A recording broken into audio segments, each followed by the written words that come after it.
మాత్రం దండిగా చేసిండ్రు.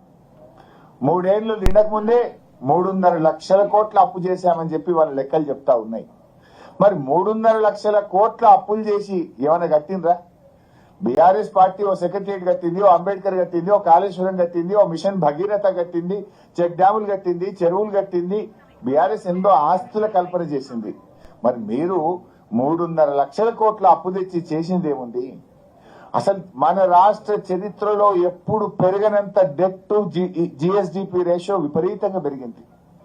డెట్ టు జిఎస్డిపి కాంగ్రెస్ ప్రభుత్వం వచ్చిన 27% ఉంటే 2 ఏళ్లలోనే అది 29% పెరిగింది.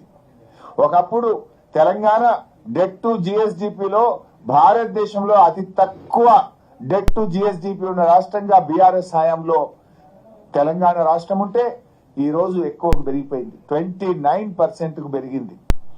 అసలు ఇంకా ఆయన బట్టిగాడు అంబేద్కర్ సూక్తులు చెప్తా ఉన్నాడు, రాజ్యాంగ విలువల గురించి మాట్లాడుతున్నాడు. వెనక ఫిరాయింపు ఎమ్మెల్యేలను కూర్చోబెట్టుకొని రాజ్యాంగ విలువల గురించి మాట్లాడడం విడ్డూరం. మీ వెనక ఎవరిని కూర్చొని పెట్టినావు?